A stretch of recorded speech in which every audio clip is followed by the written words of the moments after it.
세네갈 단기 선교 가운데 협조해주신 성도님들과 그리고 또 저에게 때마다 시마다 또 은혜를 베풀어주시고 저희를 이끌어주신 우리 하나님께 다시 한번 감사를 드립니다. 매 순간순간마다 하나님께서 인도해주시는 아주 복된 시간들이었습니다. 최근 선교사님께서 이런 말씀을 하셨는데요. 본인이 세네갈에 와서 사역을 하면서 단기 선교팀이 꼭 왔으면 좋겠다 이런 기도를 2012년도부터 하셨대요. 그런데 우리 파리 장로교회 단기 선교팀이 최초의 단기 선교팀이었습니다. 그러면서 오래전에 드렸던 기도가 지금 파리 장로교회 통해서 응답되었다 이렇게 말씀해 주셨습니다. 그들이 간 것이 우연이 아니었고 오래전부터 기도 속에 준비되었던 시간이었음을 제가 듣고 사실은 더 깜짝 놀라게 되었습니다. 하나님의 도우심과 섭리가 저희들의 일정 가운데 있었음을 다시금 알게 되었습니다. 우리가 성경을 읽어가다 보면 반전, 앞에 일어났던 이야기와 뒤에 일어났던 이야기가 전혀 반대되는 이야기의 사건으로 전개되는 것을 아주 많이 보게 됩니다. 그때 사용되는 단어가 있는데요. 그것이 바로 그러나입니다. 불어로 매라고 하죠. 매. 반전입니다. 앞에 어떤 이야기가 나왔다고 하더라도 그러나라고 하는 단어가 나오면 그 다음 이야기는 전혀 다른 이야기로 펼쳐집니다. 우리가 스포츠를 좋아하는 이유가 바로 이 반전의 매력이 있기 때문일 것입니다. 지고 있다가 이기는 것입니다. 마찬가지로 성경도 우리에게 그것을 이야기해 줍니다. 지금의 모습이 전부가 아니라 그러나 라는 단어를 통하여 진정한 참된 승리에 대해서 이야기해 줍니다. 저는 오늘 말씀을 통해서 우리 단기 선교 기간 동안에 하나님 주셨던 은혜들 그리고 우리 성도들의 삶의 자리에서 하나님 행하시는 모습들을 함께 나누며 귀를 기울여 보기를 원합니다. 성경의 역사는 한마디로 그러나의 역사라고 할 수 있습니다. 아담과 하와는 하나님의 명령을 어겼습니다. 그러나 하나님께서는 그들에게 가죽옷을 입혀주셨습니다. 세상은 범죄하였고 하나님의 심판을 받아야 했습니다. 그러나 하나님께서는 노아를 통하여 하나님 앞에 믿음으로 서 있는 그의 가족들을 구원하셨습니다. 요셉은 애굽에서 노예로 팔렸습니다. 그러나 하나님은 요셉과 함께 하심으로 그의 삶이 형통케 되었습니다. 야곱은 형 에서를 속여서 달아났습니다. 그러나 하나님께서는 야곱을 통하여 이스라엘의 12지파 하나님의 역사를 이뤄내는 큰 도구로 사용하셨습니다. 이스라엘 백성은 이집트에서 파라오의 지배 아래 종노릇하게 되었습니다. 그러나 하나님께서는 그들에게 구원을 주셨고 그를 통하여 새로운 역사를 일으키셨습니다. 홍해가 가로 앞에 놓여 있었습니다. 그러나 하나님께서는 홍해를 가르셨습니다. 성경에 나오는 수많은 사람들의 이야기와 역사 이야기는 수많은 어려움과 문제들에 대해 이야기해주고 있습니다. 우리가 해결할 수 없는 수많은 문제들이 그곳에 가득하였습니다. 그러나 성경의 이야기는 거기에서 끝나지 않습니다. 그런 문제들 속에 하나님이 찾아오셨고 하나님께서 그 문제들을 해결해 가시는 모습이 성경에 가득히 기록되어 있습니다. 기독교의 능력은 어디서 나올까요? 그러나에 있습니다. 세상은 어둡습니다. 그러나 하나님께서는 우리에게 빛을 보내십니다. 세상은 절망적입니다. 그러나 하나님만이 소망을 말씀하십니다. 세상은 실패하였습니다. 그러나 하나님은 그 세상을 새롭게 하십니다. 세상은 죄에 빠져 있습니다.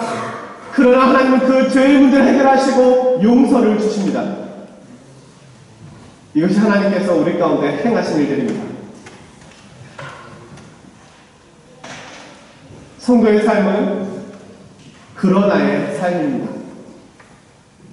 오늘 우리가 함께 읽은 본문은 로마서 말씀의 최고봉, 클라이막스라고 할 수 있습니다. 복음의 클라이막스, 최정상이라고 할 수 있습니다. 마틴 로이드 목사는 오늘 이 본문을 이렇게 이야기하였습니다.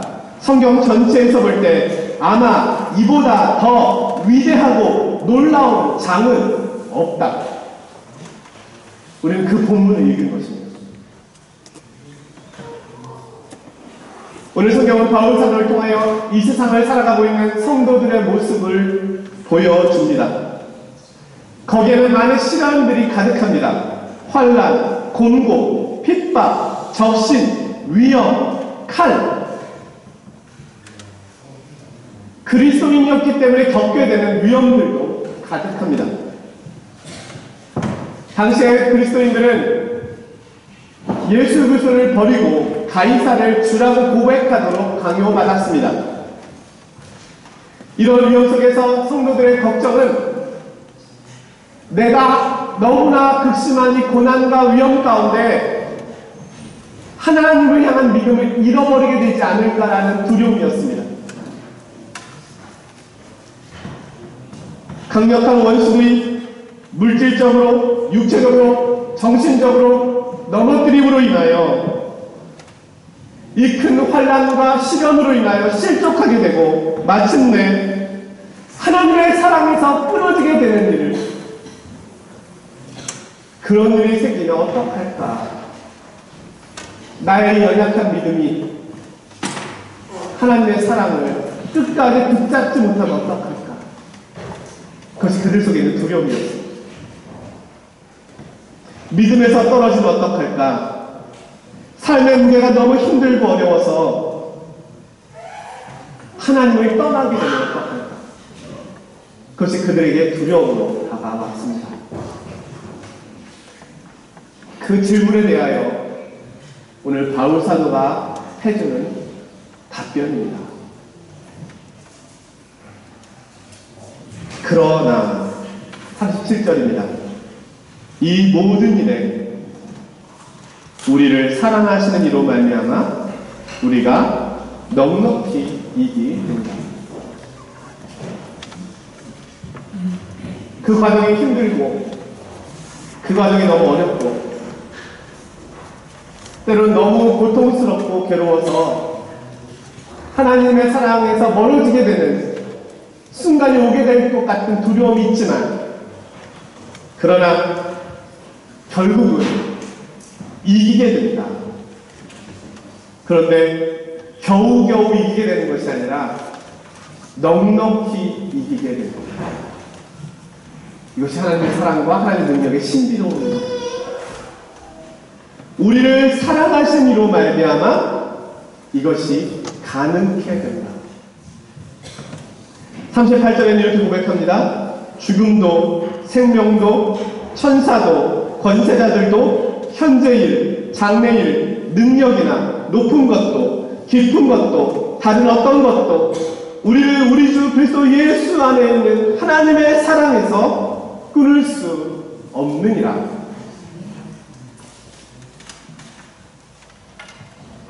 하나님의 사랑은 우리가 붙잡고 있는 것이 아닙니다. 하나님의 사랑이 나를 붙잡고 있는 것입니다. 그래서 끊을 수 없다는 것입니다.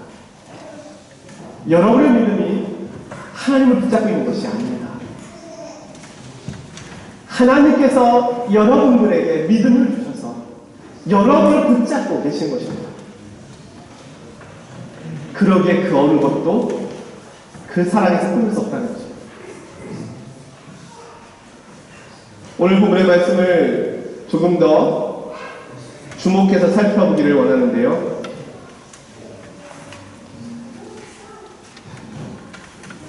놀이시설 중에 짚라인이라는 것이 있습니다. 멀리서 멀리까지 아주 강한 쇠 줄로 연결해 놓는 것이죠. 그 짚라인을 타기 위해서는 안전 손잡이를 붙잡고 있어야 합니다. 근데 그 짚라인에 매달려 있는 그 줄이 또 위에 줄에 연결되어 있거든요. 사실은 내가 손을 놓아도 떨어질 일은 사실 별로 없습니다. 선이 끊어지지만 않는다면. 내가 그 줄을 붙잡고 있는 것처럼 보이지만 사실은 그 줄이 나를 붙잡고 있는 것입니다. 내가 그 줄을 놓아도 나는 매달려 있을 수 있습니다. 왜냐하면 그 줄이 나를 붙잡고 있기 때문에. 하나님의 사랑이 저와 여러분을 이렇게 붙잡고 있는 것입니다. 최정 선교사님이 세네갈에 와서 사역을 시작하시면서 가장 어려웠던 때 이야기를 들려주었습니다. 둘째 아이 강민이가 태어났는데요. 이 아이가 부주의로 인해서 머리를 다치게 되었습니다. 그래서 지금도 이 아이는 7살이 되었지만 걷는 것도 말하는 것도 잘 하지 못합니다. 열악한 환경 속에 있다가 뇌에 강한 충격이 몇 번 더 찾아왔습니다. 아내 선교사님은 장애아를 돌보는 특수교사이십니다. 그런데 자신의 자녀를 치료할 수가 없었습니다. 살고 있는 집은 무슬림 마을 가운데 있는 집입니다. 우리 아까 보았는데요. 우리가 본 사진 가운데 왼편에 선교사님이 4년 정도 머물던 집이 있습니다. 무슬림들은 시도 때도 없이 집으로 돌을 던졌습니다. 그때마다 우리 막내 아이 강민이는 놀라게 되고 그 장애가 더 악화가 되었습니다. 사모님은 아이를 고쳐달라고 40일 금식을 2번이나 하셨습니다. 우리 최정 선교사님도 40일 금식을 1번 하셨다고 해요. 총 120일. 하나님의 기적을 보였습니다. 그런데 고쳐지지 않았습니다. 총사님 그때 다시 믿음을 지킨다는 것이 얼마나 힘든 것인지 경험했다는 거예요. 하나님 왜 고쳐주시지 않습니까? 능력이 하나님 왜 행하시지 않습니까?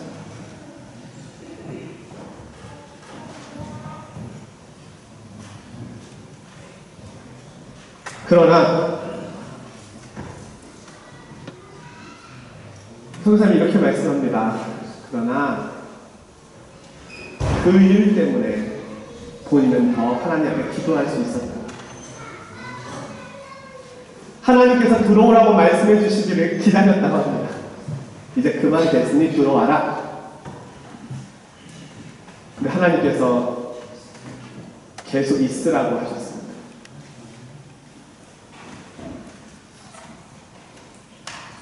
그 음성을 듣고 버텨온 것이 8년이 되셨답니다.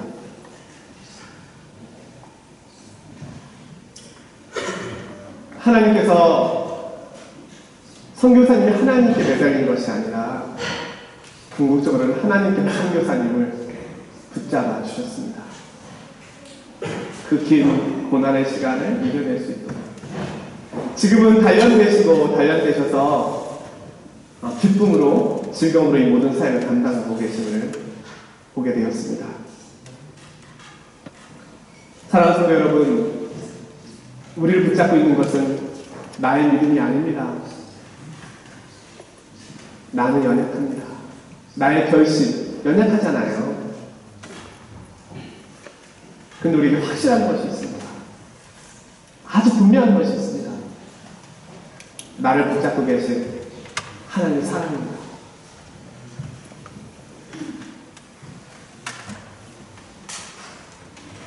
그리스도께서 나를 사랑하시기 때문에 내가 인생의 위기 어려움을 지나갈 수 있는 것이죠. 내가 그리스도를 사랑하기 때문이 아닙니다. 두 번째로 살펴볼 것은 넉넉히 이긴다는 단어입니다. 저는 오늘 이 본문 가운데 가장 놀라운 말씀은 이것이라고 생각합니다. 넉넉히 이긴다. 오늘 우리를 그리스도의 사랑에서 끊으려고 하는 일들은 너무너무 많습니다. 우리가 그리스도의 사랑에 주목하지 못하게 하는 일들과 환경들은 너무너무 많습니다. 세상은 자꾸 세상을 보게 하고 두려움을 보게 합니다. 염려와 근심을 보게 합니다. 사람들을 보게 합니다. 내게 속삭이는 말들에 주의를 기울이게 합니다. 그러나 주님은 말씀하십니다. 이 모든 것들은 아무것도 아니라 하나님께서 주시는 사랑은 우리로 하여금 이 모든 것을 뛰어넘어 넉넉히 이기게 하신다. 우리는 이 말을 믿어야 합니다. 우리는 하나님 나라에 들어가기 위하여 온갖 애를 쓰고 온갖 노력을 다하고 온갖 수고를 다하여 마침내 겨우겨우 하나님 나라에 들어가는 존재가 아닙니다. 우리는 넉넉히 이기는 존재들입니다. 그리스도의 사랑은 이 세상의 어떤 권세보다도 훨씬 더 크십니다. 그리스도의 사랑은 우리로 하여금 죽음까지도 이기게 하십니다. 우리는 이 세상에서 살아가면서 수많은 어려운 문제들, 핍박과 박해, 고난과 이 모든 일을 통해서 이 죄악된 세상의 정체성을 보게 됩니다.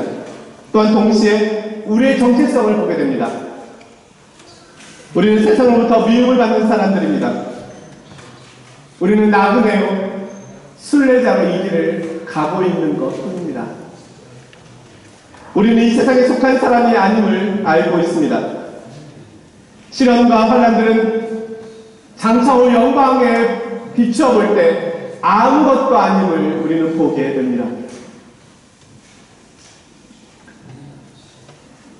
최정현 선교사님이 막내 아들의 문제로 인해서 너무 힘들고 어려운 시간을 보냈는데, 그러나 반대로 우리 큰딸 자민이를 통해서 주시는 하나님의 위로가 있더라고요.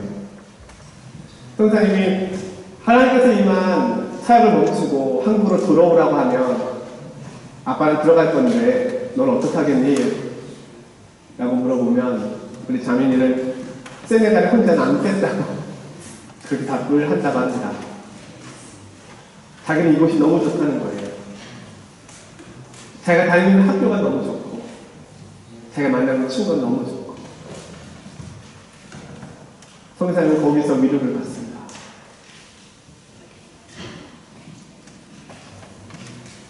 사실 우리가 할 수 없는 문제가 너무나 많이 있지만 자녀의 문제가 그거 아닙니까?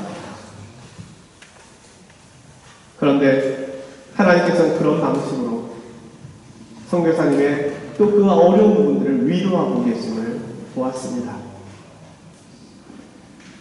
우리에게 어려움이 있습니다. 그러나 소망도 함께합니다. 우리는 그렇게 주시는 하나님의 은혜 때문에 넉넉히 이길 수 있는 것입니다. 나의 문제에서 시선을 돌려 소망을 향하여 바라볼 수 있게 되는 것이죠. 그 소망은 마침내 우리로 하여금 영원한 소망 가운데로 인도합니다. 우리가 그 영원한 소망의 주인공들입니다.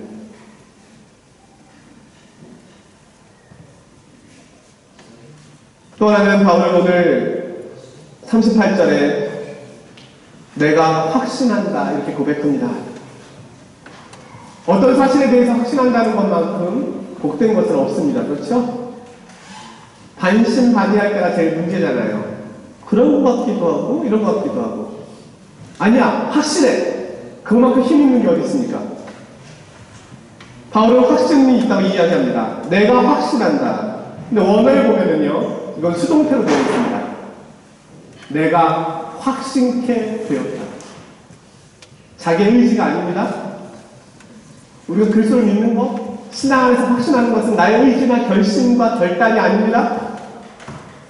하나님 확신케 하시는 은혜의 모습입니다. 내가 스스로 확신케 된 것이 아니라 무엇인가가 나에게 확신을 가져다 주었다. 그래서 나는 더 이상 흔들리지 않게 되었다. 여러분, 이게 신앙인의 확신입니다. 우리가 알고 있듯이 바울 사도는 참수를 당해서 순교를 당합니다. 그렇다면 이 바울의 확신이 잘못된 것이 아닌가? 그토록 확신했다고 하는 그에게 일어난 일은 어떻게 해석해야 하는가? 라는 의문이 생깁니다. 그러나 그렇지 않습니다. 성경은 믿는 성도에게 고난이 없다고 말한 적은 없습니다. 도리어 바울은 죽음까지도 이겨낸 것입니다. 그가 이겨낸 것이 아니라 확실하게 된 그의 신앙, 그것을 이기게 하신 겁니다. 39절에 우리를 우리 주 그리스도 예수 안에 있는 하나님의 사랑에서 그 어느 것도 끊을 수 없으리라. 사랑하는 성도 여러분, 38절에 나오는 수많은 위험의 요소들은 우리가 살고 있는 이 세상 속에 있는 두려움을 이야기해주고 있습니다. 사망, 생명, 현재일, 장래일, 능력, 높음, 깊음, 또 다른 어떤 피조물. 우리는 현재일과 미래일에 근심이 많습니다. 인간관계 속에서 근심이 참으로 많습니다. 그러나 하나님의 사랑에서, 나를 향한 하나님의 사랑에서 끊을 수 있는 것은 아무것도 없습니다. 하나님을 향한 우리의 사랑은 약하고 실족하기 쉽고 변덕스럽고 달아나기 쉽습니다. 그러나 나의 구원은 나에게 달려있는 것이 아닙니다. 하나님께서 사랑하시는 것, 나를 향한 그 사랑에 달려 있습니다.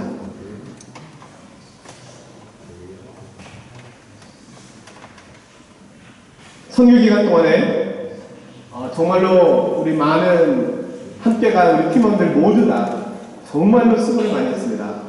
우리 자매 5명은 정말 강철 체력을 가진 여인처럼 깜짝 놀랐습니다. 어디서 그런 힘이 나오나. 피곤하고 지쳤겠지만 온 힘을 다해 수고했습니다.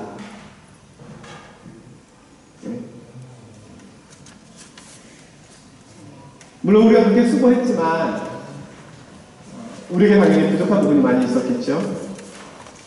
그럼에도 불구하고 그러나 하나님께서는 정말로 많은 은혜를 때마다 시마다 주셨습니다. 떠나는 날 최경 선교사님이 이런 말씀을 해주셨습니다. 우리 파리 장로교회 당리 선교팀을 통해서 자신이 더 이상 혼자가 아니라는 것을 알게 되어 감사합니다. 이 외롭고 척박한 곳에 나를 위해서 기도해 주시고 후원해 주시고 함께 해주시는 교회가 있다는 것에 대하여 너무 감사합니다.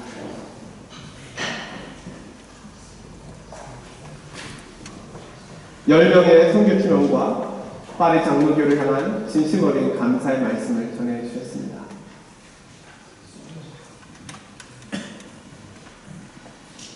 저는 하나님께서 하나님 나라를 회복해가는 방식이 혼자만의 싸움이 아니라 함께 이 사역을 감당함으로 그 나라를 이루어가심을 보게 되었습니다.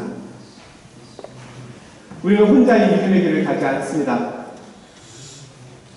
성도들과 함께 가는 것이고 가장 중요한 것은 하나님께서 우리와 함께 가십니다. 오늘 주님께서 왜 바울사도를 통하여 우리에게 이 놀라운 약속을 다시금 말씀하실까요? 그것은 한 가지 일 때문입니다. 우리의 신앙의 자리가 위태롭기 때문입니다. 저와 여러분이 살아가고 있는 이 세상, 이 땅에서 믿음의 그리스도인으로 산다는 것이 위태로운 일이기 때문입니다. 우리가 날마다 그걸 경험하지 않습니까? 그러나 여기 하나님께 주시는 놀라운 약속이 있습니다.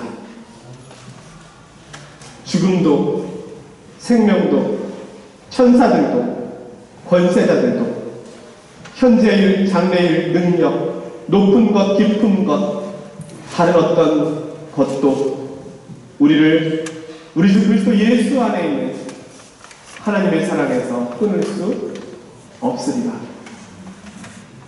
오늘 이 놀라운 약속이 저와 우리 성도인 그리고 먼 곳에서 고향을 떠나 사역하고 계신 우리 선교사님들, 이 전 세계 모든 그리스도인들에게 약속되어 있습니다. 이 약속의 말씀을 다시금 마음속에 새기시고 믿음 가운데 넉넉히 이겨나가시는 기쁨을 날마다 누리시기를 주님의 이름으로 축원드립니다.